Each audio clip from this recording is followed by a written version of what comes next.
Hello दोस्तों, नमस्कार। मैं डॉक्टर अरुण सिंह, मैं गैस्ट्रोएंटरोलॉजिस्ट हूँ बंसल हॉस्पिटल भोपाल में।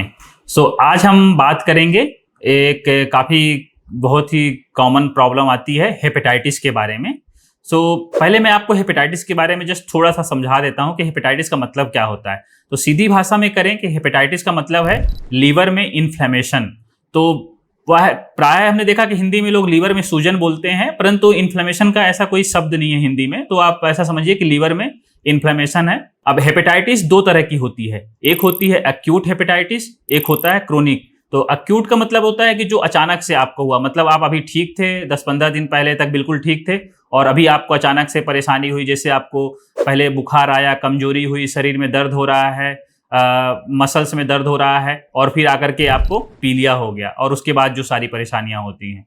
क्रोनिक का मतलब होता है कि वायरस का इन्फेक्शन तो आपके शरीर में काफी समय से है, लेकिन आपको परेशान नहीं कर रहा था, आपके शरीर में वायरस सो रहा था या कि आपके लीवर को धीरे धीरे नुकसान पहुंचा रहा था लीवर को, और वो जाकर के धीरे धीरे करके फिर वो लीवर सिरोसिस में बदल जाता है। मतलब अगर 6 महीने से ज्यादा हो गया तो हम उसको क्रोनिक बोल देते हैं, 6 महीने से कम है तो एक्यूट है। ये जस्ट समझने के लिए है। दूसरा है कि इसके कारण क्या होते हैं। इसके कई सारे वायरस होते हैं। जैसे जो एक्यूट हेपेटाइटिस है उसका जो कारण है हेपेटाइटिस ए वायरस है, हेपेटाइटिस बी वायरस है, उससे भी हेपेटाइट एक्यूट होता है, और तीसरा है हेपेटाइटिस ई है। तो ये तीन ज्यादा कॉमन है एक्यूट के लिए, और रेयरली ये भी देखा गया कि हेपेटाइटिस सी भी कई बार एक्यूट हेपेटाइटिस करा देता है। अमूमन सी जो होता है क्रोनिक ही कराता है।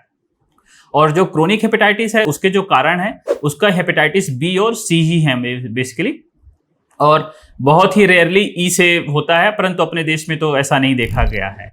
अब पहले ऐसा था कि बच्चों में एक्यूट के जो है दो तरह के ट्रांसमिशन होते हैं। आप ऐसा समझिए कि एक जो होता है हम बोलते हैं फीको ओरल, मतलब कि आपके खाने में कोई गड़बड़ी हो गई, उसमें इन्फेक्शन हो गया वायरस, तो उसको हम बोलते हैं फीको ओरल। उससे होते हैं हेपेटाइटिस ए और ई। और दूसरा होता है पैरेंटल रूट बोलते हैं। इसका मतलब ये होता है कि आपको किसी ने ट्रांसफ्यूजन हुआ है तो उसकी वजह से हो गया, या कि जो लोग ड्रग्स लेते हैं तो एक ड्रग से कई सारे लोग इंजेक्शन यूज करते हैं तो उसके थ्रू एक से दूसरे को इन्फेक्शन होता है।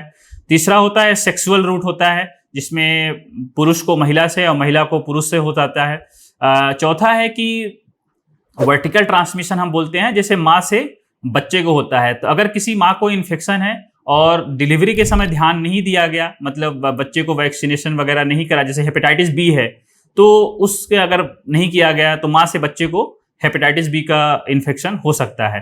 तो ये पेरेंट्रल है। तो जो फीको ओरल है रूट, जो हमने बताया कि खाने की गड़बड़ी से हेपेटाइटिस ए और ई ही है। और पहले ऐसा देखा जाता था कि अपने देश में कि बच्चों में हेपेटाइटिस ए होता था, बड़ों में हेपेटाइटिस ई होता था, परंतु हमने पिछले कई समय से देखा है, 4-5 साल से, कि अब हमें हेपेटाइटिस ई तो नहीं दिखता, परंतु हेपेटाइटिस ए ही हमें बच्चों में और बड़ों में सभी में हेपेटाइटिस ए के ही मिलते हैं। परंतु इसका इलाज में दोनों में कोई बहुत फर्क नहीं पड़ता और कारण भी लगभग सेम ही है कि खाने की गड़बड़ी से। अब इनके लक्षण क्या होते हैं कि जैसे मैंने आपको शुरू में बताया था कि पहले आपको तो बुखार आएगा, शरीर में दर्द होगा, आपके जोड़ों में दर्द होगा, आपको कमजोरी लगेगी, किसी भी चीज़ में मन नहीं लगेगा, भूख लगना कम हो जाएगी, और उसके साथ साथ फिर पीलिया होने लगती है। और अगर बीमारी काफ़ी एडवांस होती है तो फिर आपका खून पतला, जिससे ब्लीडिंग का रिस्क होता है, बेहोशी होती है, और अगर बहुत ही खराब होती है तो बेहोशी हुआ, अगर ब्लीडिंग ज़्यादा हुआ तो इस कंडीशन में कई बार लीवर ट्रांसप्लांट वगैरह की भी ज़रूरत पड़ती है। तो इससे बचने का तरीका क्या है? बचने का तरीका ये है कि आप जो भी खा रहे हैं, आप सोचिए कि ये इसमें इन्फेक्शन की संभावना हो सकती है कि नहीं हो सकती है। आप देखिए उसके आसपास, तो आप अगर ढंग से सेवन करेंगे, अपने खाने को ध्यान रखेंगे, तो आप जो फीको ओरल है हेपेटाइटिस है, बेसिकली जो हेपेटाइटिस ए और ई है, इससे आप बच सकते हैं। इनके लिए अगर इलाज की बात करें तो हेपेटाइटिस ए और ई का कोई हमारे पास स्पेसिफिक दवाई नहीं होती है। इसमें हम सपोर्टिव ट्रीटमेंट ही, जिसको हम बोलते हैं कि अगर आपको भूख खाना नहीं ले पा रहे तो हम आईवी फ्लूइड देते हैं, या कि कोई और इन्फेक्शन, कोई परेशानी हो गई तो उसके हिसाब से इलाज होता है। अधिकतर जो एक्यूट हेपेटाइटिस है सिंपल तरीकों से, सिंपल दवाइयों से ठीक हो जाता है, और परंतु 10-20% लोगों में बीमारी काफ़ी एडवांस होती है। उस कंडीशन में लीवर ट्रांसप्लांट की भी जरूरत पड़ जाती है। अब क्रोनिक की अगर बात करें, जैसे हेपेटाइटिस बी और सी की हम बात करें, तो इनके पास तो हमारी दवाइयाँ भी हैं, जिसको हम दवाई से हेपेटाइटिस बी में तो हम दवाई से कंट्रोल कर सकते हैं लेकिन क्योर नहीं कर सकते, परंतु हेपेटाइटिस सी के लिए तो हमारे पास बहुत अच्छी दवाइयां हैं जिसको हम कंप्लीटली क्योर कर सकते हैं।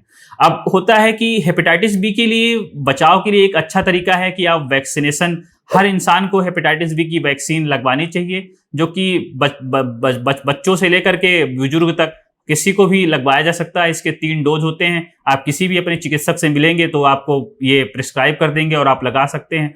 तो हेपेटाइटिस बी का वैक्सीन से अच्छा बचाव तो कुछ भी नहीं है। दूसरा है जो मैंने आपको इनका फैलने का तरीका बताया है, अगर आप इससे बचेंगे, प्रॉपर तरीके से ध्यान रखेंगे तो आप हेपेटाइटिस बी और सी दोनों से बच सकते हैं।